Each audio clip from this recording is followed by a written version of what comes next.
ನಮಸ್ತೆ ಕರ್ನಾಟಕ. ಎಲ್ಲರಿಗೂ ಶರಣು ಶರಣಾರ್ಥಿ. ಡಿಜಿಟಲ್ ಬುಕ್ ಕನ್ನಡ ಯೂಟ್ಯೂಬ್ ಚಾನಲ್ಗೆ ಸ್ವಾಗತ ಸುಸ್ವಾಗತ. ಪೂಜ್ಯಾಯ ರಾಘವೇಂದ್ರಾಯ ಸತ್ಯಧರ್ಮರತಾಯ ಚ ಭಜತಾಂ ಕಲ್ಪವೃಕ್ಷಾಯ ನಮತಾಂ ಕಾಮಧೇನವೇ.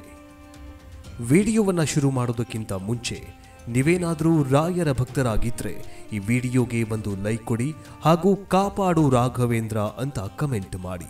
ಕಲಿಯುಗದ ಪ್ರತ್ಯಕ್ಷ ದೈವ ಶ್ರೀ ರಾಘವೇಂದ್ರ ಸ್ವಾಮೀಜಿಗಳು.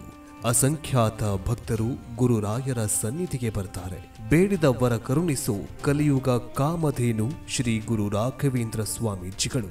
ದೇವರು ಅಂತಂದ್ರೆ ತಿರುಪತಿ ತಿಮ್ಮಪ್ಪ, ಗುರುಗಳು ಅಂದ್ರೆ ಮಂಚಾಲೆ ರಾಘಪ್ಪ. ಇದು ಜನಜನಿತವಾದ ನಾಣ್ಣುಡಿಯಾಗಿದೆ. ಅಂದಹಾಗೆ ಪವಾಡ ಮಾಡದವರೆಲ್ಲ ಮಹಿಮಾನ್ವಿತರಾಗಲಿಲ್ಲ. ಆದರೆ ದೈವಾಂಶ ಸಂಭೂತರಂತೆ ಅವತರಿಸಿ ಜನರ ಕಷ್ಟ ಕಾರ್ಪಣ್ಯಗಳನ್ನು ನೀಗಿಸಿದವರನ್ನ ಈ ನೆಲ ಮಹಾಮಹಿಮರುವಂತ ಗುರುತಿಸಿ ಆರಾಧಿಸಿದ್ದಾರೆ. ರಾಘವೇಂದ್ರ ಸ್ವಾಮೀಜಿಗಳು ಅಕ್ಷರಶಃ ದೈವಾಂಶ ಸಂಭೂತರಾಗಿದ್ರು. ಅದಕ್ಕೆ ಅವರನ್ನ ಕಲಿಯುಗದ ಕಾಮಧೇನು ಅಂತ ಕರೆಯಲಾಗುತ್ತೆ. ಗುರು ರಾಯರನ್ನ ನಂಬಿದ್ರೆ ಬರುವ ಕಷ್ಟಗಳೆಲ್ಲವೂ ದೂರವಾಗತ್ತೆ. ಅಸಂಖ್ಯಾತ ಭಕ್ತರು ರಾಯರನ್ನ ಆರಾಧನೆ ಮಾಡ್ತಾರೆ. ಪ್ರತಿದಿನ ಇಲ್ಲೊಂದು ಪವಾಡ ನಡೀತಾನೆ ಇರುತ್ತೆ. ಇನ್ನು ರಾಯರ ಮಠದಲ್ಲಿ ನೀಡುವ ಮಂತ್ರಾಕ್ಷಿಯನ್ನ ನೀವು ತಲೆಗೆ ಹಾಕೊಳ್ಳುತ್ತೀರಾ? ಅದು ಕೆಲವು ನಿಮಿಷಗಳಲ್ಲಿ ಕೆಳಗೆ ಬೀಳತ್ತೆ. ಮಂತ್ರಾಕ್ಷಿಗೆ ಅಪಾರ ಶಕ್ತಿ ಇದೆ. ಅದನ್ನ ಸರಿಯಾದ ರೀತಿಯಲ್ಲಿ ಬಳಸಿದ್ರೆ ಎಲ್ಲಾ ಕೆಲಸದಲ್ಲೂ ಯಶಸ್ವಿ ಖಚಿತ.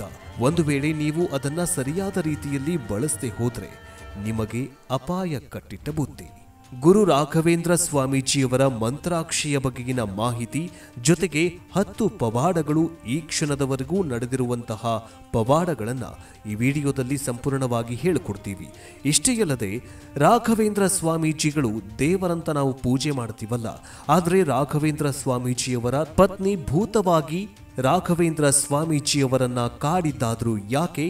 ರಾಘವೇಂದ್ರ ಸ್ವಾಮೀಜಿಯವರು ಅಷ್ಟೆಲ್ಲ ದೈವಾನ್ವಿತರಾಗಿದ್ರೂ ಕೂಡ ತನ್ನ ಹೆಂಡತಿಯನ್ನ ಆತ್ಮಹತ್ಯೆಯಿಂದ ಉಳಿಸ್ಕೊಳ್ಳೋದಕ್ಕೆ ಯಾಕಾಗಲಿಲ್ಲ? ಈ ಎಲ್ಲ ಪ್ರಶ್ನೆಗಳಿಗೆ ಉತ್ತರ ಇವತ್ತಿನ ಈ ವಿಡಿಯೋದಲ್ಲಿ ಸಂಪೂರ್ಣವಾಗಿ ಹೇಳಿಕೊಡ್ತೀವಿ. ಬನ್ನಿ ವಿಡಿಯೋವನ್ನ ಶುರು ಮಾಡೋಣ. ಓಂ ರಾಘವೇಂದ್ರಾಯ ನಮಃ. ರಾಯರ ಮಠದಲ್ಲಿ ನೀಡಲಾಗುವ ಮಂತ್ರಾಕ್ಷಿಯನ್ನ ನೀವು ತಲೆಗೆ ಹಾಕೊಳ್ಳುತ್ತೀರಾ? ಅದು ಕೆಲವು ನಿಮಿಷಗಳಲ್ಲಿ ಅದು ಕೆಳಗೆ ಬೀಳುತ್ತೆ. ಮಂತ್ರಾಕ್ಷಿಗೆ ಅಪಾರ ಶಕ್ತಿಯಿದೆ. ಅದನ್ನ ಸರಿಯಾದ ರೀತಿಯಲ್ಲಿ ಬಳಸ್ಕೊಂಡ್ರೆ ನಿಮ್ಮ ಕೆಲಸಗಳು ಎಲ್ಲವೂ ಕೂಡ ಯಶಸ್ವಿಯಾಗೋದು ಖಚಿತ. ಆದರೆ ಒಂದು ವೇಳೆ ಅದನ್ನ ಸರಿಯಾದ ರೀತಿಯಲ್ಲಿ ಬಳಸ್ಕೊಳ್ಳದೆ ಹೋದ್ರೆ ಅಪಾಯ ಕಟ್ಟಿಟ್ಟ ಬುತ್ತಿ. ಇದು ಪ್ರೂವ್ ಆಗಿದೆ.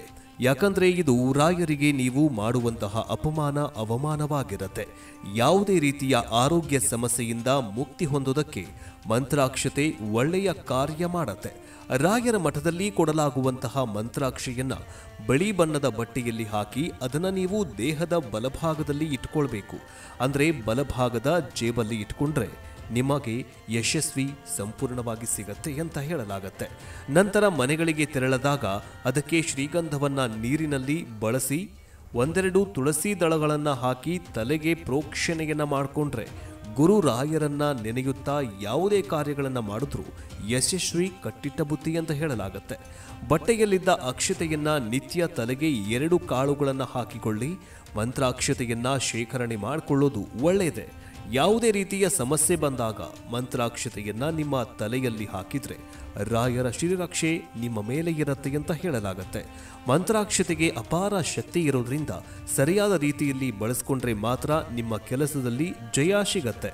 ಇಲ್ಲ ಅಂತಂದ್ರೆ ಯಶಸ್ವಿ ಸಿಗೋದಿಲ್ಲ, ಅಪಯಶಸ್ಸು ಸಿಗೋದು ಪಕ್ಕ. ಇದೇ ಕಾರಣಕ್ಕೆ ಮಂತ್ರಾಕ್ಷತೆಯನ್ನ ಜೀವಾಮೃತ ಅಂತಲೂ ಕೂಡ ಕರೆಯಲಾಗತ್ತೆ. ಮಂತ್ರಾಕ್ಷತೆ ಅಂತಂದ್ರೆ ಮಂತ್ರಿಸಿದ ಮಂತ್ರಪೂರ್ವಕವಾದಂತಹ ಅಕ್ಷತೆ ಅಂತ ಅರ್ಥ. ಗುರುಗಳು ಕೊಡುವ ಮಂತ್ರಾಕ್ಷತೆಯನ್ನ ಸುವರ್ಣ ಮಂತ್ರಾಕ್ಷತೆ ಅಂತಲೂ ಕೂಡ ಕರೆಯಲಾಗತ್ತೆ. ಮಂತ್ರಾಕ್ಷತೆ ದೇಹ, ಪ್ರಾಣ ಹಾಗೂ ಆತ್ಮಗಳಿಗೆ ಪೋಷಣೆಯನ್ನ ಕೊಡುತ್ತೆ. ಇದೊಂದು ದೊಡ್ಡ ಕವಚ ಇದ್ದ ಹಾಗೆ. ಇಷ್ಟಪ್ರಾಪ್ತಿ ನಿಶ್ಚಿತ ಅಂತ ಹೇಳಲಾಗತ್ತೆ. ದೌರ್ಭಾಗ್ಯ ನಾಶ ಅಂತ ಹೇಳಲಾಗತ್ತೆ. ಸತ್ಯ ಮತ್ತು ಧರ್ಮದ ಜೀವಂತ ಉದಾಹರಣೆಯಾಗಿರುವ ಶ್ರೀ ರಾಘವೇಂದ್ರ ಸ್ವಾಮೀಜಿಗಳ ಆರಾಧನೆ ಕಲ್ಪವೃಕ್ಷ ಮತ್ತು ಕಾಮಧೇನು ಯಾವ ಅನುಗ್ರಹವನ್ನ ಬಯಸುತ್ತೋ ಅದನ್ನ ಅನುಗ್ರಹಿಸುತ್ತದೆ ಅಂತ ಸ್ತೋತ್ರದ ಉತ್ತರವಾಗಿದೆ. ಶ್ರೀ ವೆಂಕಟನಾಥರು ಅಂದರೆ ರಾಘವೇಂದ್ರ ಸ್ವಾಮೀಜಿಯವರು ಸನ್ಯಾಸ ಪ್ರತಿಜ್ಞೆ ಮಾಡಲಿರುವ ದಿನ ಅವರ ಪತ್ನಿ ಸರಸ್ವತಿಬಾಯಿ ಅವರಿಗೆ ಕೊನೆಯ ಬಾರಿಗೆ ತನ್ನ ಪತಿಯ ಮುಖವನ್ನ ನೋಡೋದಕ್ಕೆ ಬಯಸ್ತಾಳೆ. ಅವರು ಮಠದ ಕಡೆಗೆ ಓಡಿ ಹೋಗ್ತಾರೆ. ಆದರೆ ಬಲವಾದ ಗಾಳಿ ಅವರನ್ನ ಮುಂದೆ ಹೋಗೋದಕ್ಕೆ ನಿರ್ಬಂಧ ಮಾಡುತ್ತೆ. ಇದರಿಂದ ಮನನೊಂದ ಆಕೆ ಬಾವಿಗೆ ಹಾರಿ ಆತ್ಮಹತ್ಯೆ ಮಾಡಿಕೊಳ್ತಾಳೆ. ಆಕೆಯ ಆತ್ಮವು ಭೂಮಿ ಮತ್ತು ಸ್ವರ್ಗದ ನಡುವೆ ಸಿಕ್ಕಾಕಿಕೊಂಡಿರುತ್ತೆ. ಯಾಕಂತಂದ್ರೆ ಅವರು ಸಮಯಕ್ಕೆ ಮುಂಚೆಗೆ ಮರಣವನ್ನ ಹೊಂದಿರ್ತಾರೆ. ಆಕೆ ಕೊನೆಯ ಆಸೆ ಪೂರೈಸೋದಕ್ಕೆ ಅವರ ಆತ್ಮವು ಮಠಕ್ಕೆ ಪ್ರಯಾಣ ಬೆಳೆಸುತ್ತೆ ಮತ್ತು ಅಷ್ಟೊತ್ತಿಗಾಗಲೇ ಅವರ ಪತಿ ಅಂದ್ರೆ ರಾಘವೇಂದ್ರ ಸ್ವಾಮೀಜಿಗಳು ಸನ್ಯಾಸಿಯಾಗಿ ಶ್ರೀ ರಾಘವೇಂದ್ರ ತೀರ್ಥರಾಗಿರ್ತಾರೆ. ಆದರೆ ರಾಘವೇಂದ್ರ ಸ್ವಾಮೀಜಿಗಳು ತಮ್ಮ ಪತ್ನಿಯ ಆತ್ಮದ ಉಪಸ್ಥಿತಿಯನ್ನ ತಕ್ಷಣವೇ ಗ್ರಹಿಸ್ತಾರೆ ಮತ್ತು ಅವರ ಕೊನೆಯ ಆಸೆಯನ್ನ ಪೂರೈಸುವ ಸಂಕೇತವಾಗಿ ಸ್ವಲ್ಪ ಪವಿತ್ರ ನೀರನ್ನ ಅವರ ಮೇಲೆ ಸಿಂಪಡಿಸ್ತಾರೆ. ಆ ಕ್ರಿಯೆಯು ಅವರ ಆತ್ಮವನ್ನ ಮುಕ್ತಗೊಳಿಸಿತು ಮತ್ತು ಅವರ ನಿಸ್ವಾರ್ಥ ಸೇವೆಗಾಗಿ ಮತ್ತು ಪತ್ನಿ ಧರ್ಮದ ಸಂಪೂರ್ಣ ಹೃದಯ ನೆರವೇರಿಕೆಗಾಗಿ ಅವರಿಗೆ ಜನನ ಮತ್ತು ಮರಣಗಳ ಚಕ್ರದಿಂದ ಮೋಕ್ಷವನ್ನ ನೀಡುತ್ತಾರೆ ಶ್ರೀ ರಾಘವೇಂದ್ರ ಸ್ವಾಮೀಜಿಗಳು. ಇನ್ನು ಒಂದು ಸರ್ತಿ ತಂಜಾವೂರು ಜಿಲ್ಲೆಯ ಕುಂಭಕೋಣಂನಲ್ಲಿ 12 ವರ್ಷಗಳ ನಿರಂತರ ಬರಗಾಲ ತಾಂಡವವಾಡತಾಗಿತ್ತು ಮತ್ತು ಅಲ್ಲಿ ತಂಜಾವೂರಿನ ನಾಯಕರ ಆಳ್ವಿಕೆಯಲ್ಲಿ ಸೇವಪ್ಪ ನಾಯ್ಕ ಆಧ್ಯಾತ್ಮಿಕ ಸಹಾಯವನ್ನ ಪಡೆಯುವುದಕ್ಕೆ ಶ್ರೀ ರಾಘವೇಂದ್ರ ಸ್ವಾಮೀಜಿಯವರನ್ನ ಸಂಪರ್ಕ ಮಾಡ್ತಾರಂತೆ. ಶ್ರೀ ರಾಘವೇಂದ್ರ ಸ್ವಾಮೀಜಿಯವರಿಗೆ ಕೆಲವೊಂದಿಷ್ಟು ಯಜ್ಞಗಳನ್ನ ಮಾಡಿ ಮಳೆ ದೇವರನ್ನ ಆಹ್ವಾನಿಸುವಂತೆ ಕೋರ್ಕೊಳ್ತಾರೆ. ಆಧ್ಯಾತ್ಮಿಕ ವಿಧಿಗಳನ್ನ ನೆರವೇರಿಸಿದ ತಕ್ಷಣ ಆ ಪ್ರದೇಶದಲ್ಲಿ ನಂಬಲಾಗದಷ್ಟು ಅಭಿವೃದ್ಧಿ ಹೊಂದಿತ್ತು. ತನ್ನ ಕೃತಜ್ಞತೆಯನ್ನ ವ್ಯಕ್ತಪಡಿಸುವುದಕ್ಕೆ ರಾಜ ಮಠಕ್ಕೆ ರತ್ನದ ಹಾರವನ್ನ ಉಡುಗೊರೆಯಾಗಿ ನೀಡಿದ್ರು. ಆ ರತ್ನದ ಹಾರ ಇಂದಿಗೂ ಕೂಡ ಶ್ರೀ ರಾಘವೇಂದ್ರ ಮಠದಲ್ಲಿ ಇದೆ.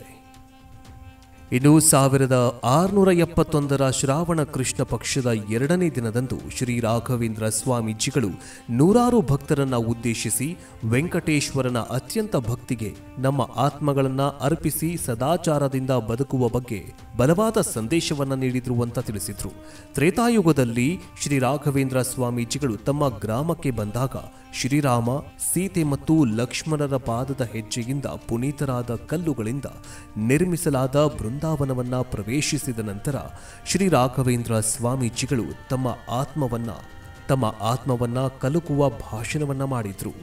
ಜಪಮಾಲೆಯನ್ನ ಉರುಳಿಸುವುದನ್ನ ನಿಲ್ಲಿಸಿದ ನಂತರ ತನ್ನ ಸುತ್ತಲೂ ಚಪ್ಪಡಿಗಳನ್ನ ಜೋಡಿಸಲು ಅವರು ತನ್ನ ಶಿಷ್ಯರನ್ನ ಕೇಳಿಕೊಳ್ತಾರೆ. ಅವರು ಪ್ರಣವ ಮಂತ್ರವನ್ನ ಜಪಿಸಲು ಪ್ರಾರಂಭ ಮಾಡ್ತಾರೆ ಮತ್ತು ಆಳವಾದ ಸಮಾಧಿಯನ್ನ ಪಡಿತಾರೆ.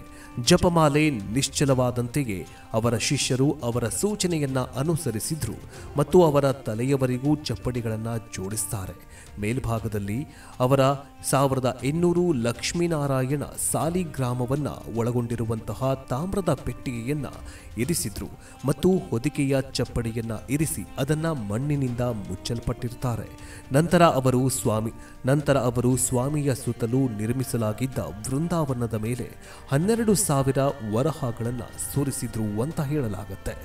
ಇನ್ನು 1800ರಲ್ಲಿ ಬಳ್ಳಾರಿಯ ಕಲೆಕ್ಟರ್ ಸರ್ ಥಾಮಸ್ ಮನ್ರೋ ಅವರು ಮಠ ಮತ್ತು ಮಂತ್ರಾಲಯದ ಗ್ರಾಮದಿಂದ ಸಂಪೂರ್ಣ ಹಣವನ್ನು ಸಂಗ್ರಹಿಸಲು ಮದ್ರಾಸ್ ಸರ್ಕಾರದಿಂದ ಆದೇಶವನ್ನ ಪಡೆದಿರುತ್ತಾರೆ. ಆದಾಗ್ಯೂ ಕಂದಾಯ ಅಧಿಕಾರಿಗಳು ಆದೇಶವನ್ನ ಅನುಸರಿಸಲು ವಿಫಲರಾಗಿದ್ರು. ಇದರಿಂದಾಗಿ ಸರ್ ಥಾಮಸ್ ಮನ್ರೋ ಅವರೇ ತನಿಖೆಯ ಉದ್ದೇಶಕ್ಕಾಗಿ ಮಠಕ್ಕೆ ಭೇಟಿಯನ್ನ ಕೊಟ್ಟಿರ್ತಾರೆ. ಅವರು ಆವರಣವನ್ನ ಪ್ರವೇಶಿಸಲು ತಮ್ಮ ಪಾದರಕ್ಷೆ ಮತ್ತು ಟೋಪಿಯನ್ನ ತೆಗೆದರು ಮತ್ತು ಶ್ರೀ ರಾಘವೇಂದ್ರ ಸ್ವಾಮೀಜಿಗಳು ವೃಂದಾವನದಿಂದ ಬಂದು ಮಠದ ದತ್ತಿಯನ್ನ ಪುನರಾರಂಭಿಸುವ ಕುರಿತು ಸಂವಹನವನ್ನ ನೀಡಿದ್ರು. ಮಂತ್ರಾಕ್ಷತೆ ಪಡೆದ ಮನ್ರೋ ಹಾಗೆ ಮಾತ್ರ ಸ್ವಾಮೀಜಿ ಗೋಚರವಾಗಿದ್ರು ಮತ್ತು ಕೇಳಿಸಿಕೊಳ್ತಾಗಿದ್ರು. ತನ್ನ ಕಚೇರಿಗೆ ಹೊಂದಿಕೊಂಡಿರುವ ನಂತರ ಮನ್ರೋ ಮಠ ಮತ್ತು ಮಂತ್ರಾಲಯ ಗ್ರಾಮದ ಪರವಾಗಿ ಆದೇಶವನ್ನ ಬರೀತಾರೆ. ಹೀಗೆ ಅನೇಕ ಪವಾಡಗಳನ್ನ ಶ್ರೀ ರಾಘವೇಂದ್ರ ಸ್ವಾಮೀಜಿಗಳು ಮಾಡಿಕೊಂಡು ಕಲಿಯುಗದಲ್ಲಿ ಜನರು ಸಮಸ್ಯೆಯನ್ನ ಎದುರಿಸ್ತಾ ಇದ್ದಾರೆ. ಆ ಸಮಸ್ಯೆಗಳಿಗೆ ಪರಿಹಾರವನ್ನ ಒದಗಿಸ್ತಾ ಇರುವ ಶ್ರೀ ರಾಘವೇಂದ್ರ ಸ್ವಾಮೀಜಿಗಳು ಭಕ್ತರ ಉದ್ಧಾರ ಮಾಡ್ತಿದ್ದಾರೆ. ಇದಾಗಿತ್ತು ಶ್ರೀ ರಾಘವೇಂದ್ರ ಸ್ವಾಮೀಜಿಗೆ ಸಂಬಂಧಿಸಿದ ವಿಡಿಯೋ. ಮುಂದಿನ ವಿಡಿಯೋದಲ್ಲಿ ಮತ್ತೆ ಸಿಗೋಣ. ಜೈ ಹಿಂದ್, ಜೈ ಕರ್ನಾಟಕ.